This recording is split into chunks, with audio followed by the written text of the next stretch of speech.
नवम स्कंद अथ चतुर्थो अध्याय। अम्बरीश की कथा।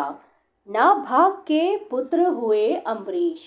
वे भगवान के बड़े प्रेमी एवं उदार धर्मात्मा थे। जो भ्रम शाप कभी कहीं रोका नहीं जा सका, वह भी अम्बरीश का स्पर्श न कर सका। राजा परीक्षित ने पूछा, भगवान, मैं परम ज्ञानी राजश्री अम्बरीश का चरित्र सुनना चाहता हूँ। ब्राह्मण ने क्रोधित होकर उन्हें ऐसा दंड दिया जो किसी प्रकार टाला नहीं जा सकता, परंतु वह भी उनका कुछ न बिगाड़ सका। श्री सुखदेव जी ने कहा, परीक्षित, अम्बरीश बड़े भाग्यवान थे। पृथ्वी के सातों द्वीप, अचल संपत्ति और अतुलनीय ऐश्वर्य उनको प्राप्त था। यद्यपि ये सब साधारण मनुष्य के लिए अत्यंत दुर्लभ वस्तुएं हैं, फिर भी वे उन्हें स्वप्न तुल्य समझते थे, क्योंकि वे जानते थे कि जिस धन वैभव के लोभ में पड़कर मनुष्य घोर नरक में जाता है, वह केवल 4 दिन की चांदनी है। उसका दीपक तो बुझाया है। भगवान श्री कृष्ण में और उनके प्रेमी साधुओं में उनका परम प्रेम था। उस प्रेम के प्राप्त हो जाने पर तो यह सारा विश्व और इसकी समस्त संपत्तियां मिट्टी के ढेले के समान जान पड़ती हैं। उन्होंने अपने मन को श्री कृष्ण चंद्र के चरणारविंद युगल में, वाणी को भगवत गुणानुवर्णन में, हाथों को श्री हरि मंदिर के मार्जन सेचन में और अपने कानों को भगवान अच्युत की मंगलमयी कथा के श्रवण में लगा रखा था। उन्होंने अपने नेत्र मुकुंद मूर्ति एवं मंदिरों के दर्शनों में, अंग संग भगवत भक्तों के शरीर स्पर्श में, नासिका उनके चरण कमलों पर चढ़ी श्रीमती तुलसी के दिव्य गंध में और रसना जीवा को भगवान के प्रति अर्पित नैवेद्य प्रसाद में संलग्न कर दिया था। अम्बरीश के पैर भगवान के क्षेत्र आदि की पैदल यात्रा करने में ही लगे रहते और वे सिर से भगवान श्री कृष्ण के चरण कमलों की वंदना किया करते। राजा अम्बरीश ने माला, चंदन आदि भोग सामग्री को भगवान की सेवा में समर्पित कर दिया था। भोगने की इच्छा से नहीं, बल्कि इसलिए कि इससे वह भगवत प्रेम प्राप्त हो, जो पवित्र कीर्ति भगवान के निज जनों में ही निवास करता है।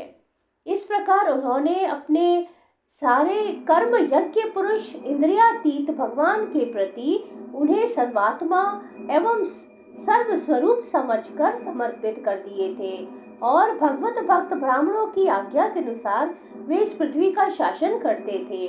उन्होंने धन्व नाम के निर्जल देश में सरस्वती नदी के प्रवाह के सामने वशिष्ठ, असित, गौतम आदि भिन्न भिन्न आचार्यों द्वारा महान ऐश्वर्यों के कारण सर्वांग परिपूर्ण तथा बड़ी बड़ी दक्षिणा वाले अनेकों अश्वमेध यज्ञ करके यज्ञाधिपति भगवान की आराधना की थी। उनके यज्ञों में देवताओं के साथ जब सदस्य और ऋत्विज बैठ जाते थे, तब उनकी पलकें नहीं पड़ती थीं और वे अपने सुंदर वस्त्र और वैसे ही रूप के कारण देवताओं के समान दिखाई पड़ते थे। उनके प्रजा महात्माओं के द्वारा गाए हुए भगवान के उत्तम चरित्रों का किसी समय बड़े प्रेम से श्रवण करती और किसी समय उनका गान करती। इस प्रकार उनके राज्य के मनुष्य देवताओं के अत्यंत प्यारे स्वर्ग की भी इच्छा नहीं करते। वे अपने हृदय में अनंत प्रेम का दान करने वाले श्री हरि का नित्य निरंतर दर्शन करते रहते थे। इसलिए उन लोगों को वह भोग सामग्री भी हर्षित नहीं कर पाती थी, जो बड़े बड़े सिद्धों को भी दुर्लभ है।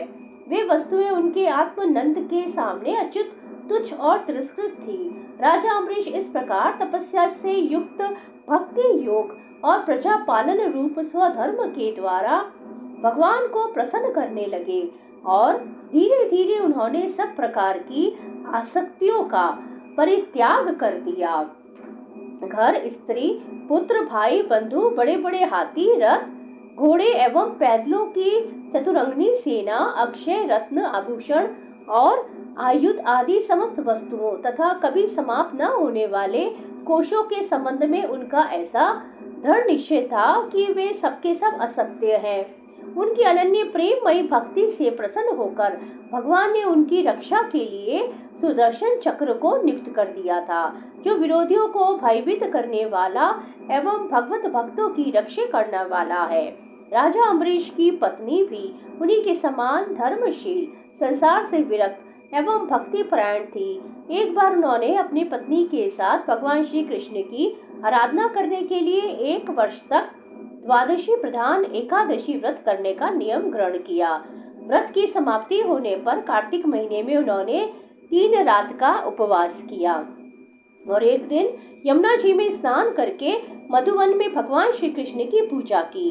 उन्होंने महाभिषेक की विधि से सब प्रकार की सामग्री और संपत्ति द्वारा भगवान का अभिषेक किया और हृदय से तन्मय होकर वस्त्र, आभूषण, चंदन, माला एवं अर्घ्य आदि के द्वारा उनकी पूजा की।